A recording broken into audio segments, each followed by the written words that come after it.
আসসালামু আলাইকুম ভিউয়ার্স, নতুন আরেকটি রেসিপিতে আপনাদের স্বাগতম। আমরা মাছে ভাতে বাঙালি, তাই মাছ না হলে আমাদের চলেই না।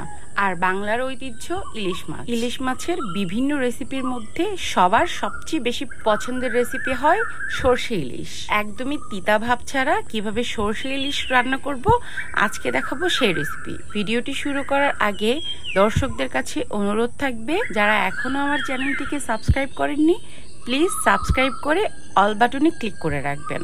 চলুন শুরু করি। সবার প্রথমে 2 টেবিল চামচ হলুদ সর্ষে আর 1 টেবিল চামচ কালো সর্ষে ভালো করে ধুয়ে ভিজিয়ে রেখেছিলাম 4 ঘন্টার মতো। এরপরে 1 চা চামচ লবণ, 2টা কাঁচামরিচ দিয়ে এটাকে ভালো করে ব্লেন্ড করে নিয়েছি। আপনারা চাইলে শিলপাটায় বেটে নিতে পারেন। আসসালামু আলাইকুম ভিউয়ার্স, ইটস অ্যান্ড ট্রিটস থেকে ইমাজা।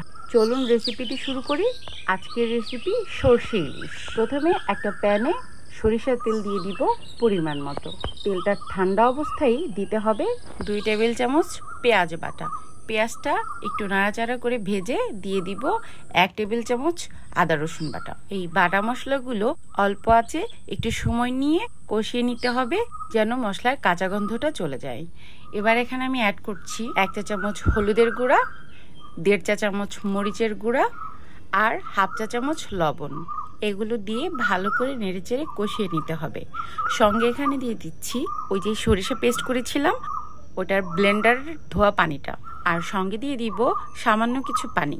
এটা দিয়ে ভালো করে নেড়েচেড়ে কষিয়ে রান্না করতে হবে। যারা ভিডিওটা দেখছেন সবার কাছে অনুরোধ থাকবে ভিডিওটা টেনে বা স্কিপ না করে দেখার জন্য, কারণ যদি এভাবে করে দেখেন তাহলে আসল যে টিপসগুলো আছে এগুলো আপনারা শিখতেও পারবেন না আর বুঝতেও পারবেন না। মশলা কষানোর এক পর্যায়ে ঠিক এভাবে করে তেলটা যখন মশলা থেকে ছেড়ে দিবে তখনই আমি এখানে অ্যাড করব পরিমাণ মতো পানি।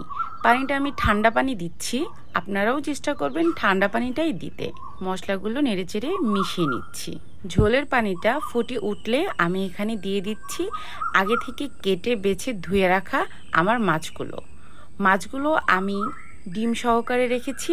আমার কাছে খেতে বেশ মজা লাগে। এখানে আমি 4 পিস মাছ নিয়েছি। এই মাছগুলোর ওজন হবে প্রায় 500 গ্রামের মতো। আমি সেই অনুযায়ী মশলা এখানে দিয়েছি।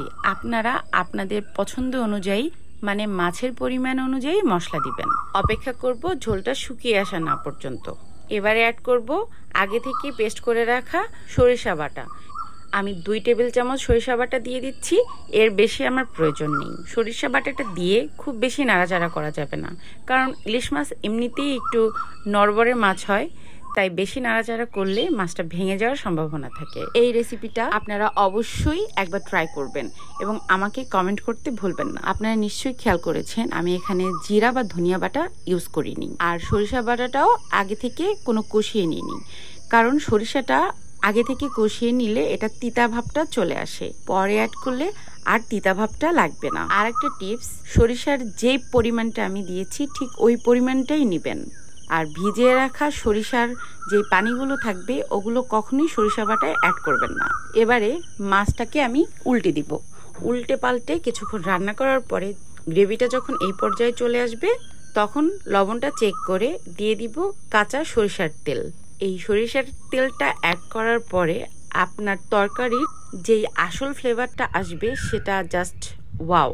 উপর থেকে 5-7টা কাঁচামরিচ দিয়ে আমি ঢেকে রান্না করব প্রায় 3 থেকে 4 মিনিটের মতো।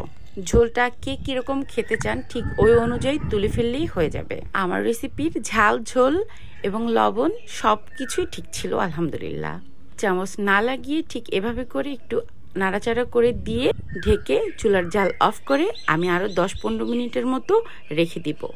আপনারা কে কিরকম করে সরিষা ইলিশ রান্না করেন অবশ্যই আমাকে জানাতে পারেন। আর রেসিপি রিলেটেড যে কোনো প্রশ্ন আপনারা আমাকে কমেন্টে জানাতে পারেন, আমি চেষ্টা করব উত্তর দিতে। ব্যাস, আমার সরিষা ইলিশ রেডি আলহামদুলিল্লাহ। আউটলুকটা এত সুন্দর আর এতই সুস্বাদু হয়েছে এই রেসিপিটা, আপনারা না খেলে বুঝতে পারবেন না। আমি চেষ্টা করি আমার দর্শকদের সহজ সুন্দর রেসিপি উপহার দেওয়ার জন্য, যেন নতুন রাঁধুনিরাও খুব সহজেই রান্না করতে পারে কম মশলা দিয়ে। এবারে গরম গরম ভাতের সাথে পরিবেশনের পালা। বাংলাদেশের জাতীয় মাছ ইলিশ মাছ। ইলিশ মাছের নানান রকম রেসিপি হয়, তাই না? তাই নেক্সট রেসিপি থাকবে ইলিশ পোলাও। মজাদার ইলিশ পোলাওর রেসিপিটা আপনারা অবশ্যই দেখবেন। আর মজার মজার রেসিপি পেতে ইটস অ্যান্ড ট্রিটসের সঙ্গেই থাকুন। আর একটা কথা, প্লিজ ডোন্ট ওয়েস্ট ফুড। কেউ খাবার অপচয় করবেন না, কারণ প্রতিদিন অনেক মানুষ না খেয়ে থাকে। তাই আমাদের সবার উচিত যে যার জায়গা থেকে সাহায্য করা এবং খাবার অপচয় না করা। ভিডিওটি ভালো লাগলে একটা লাইক, কমেন্ট এবং শেয়ার করে রাখবেন আপনার টাইমলাইনে। সবাই বেশি বেশি শেয়ার করবেন। ইউটিউব, ফেসবুক, টিকটক, ইনস্টাগ্রাম থেকে যে যেখান থেকেই দেখছেন সবাইকে অসংখ্য ধন্যবাদ। আজ এই পর্যন্তই, দেখা হবে নতুন কোনো রেসিপিতে। আল্লাহ হাফেজ।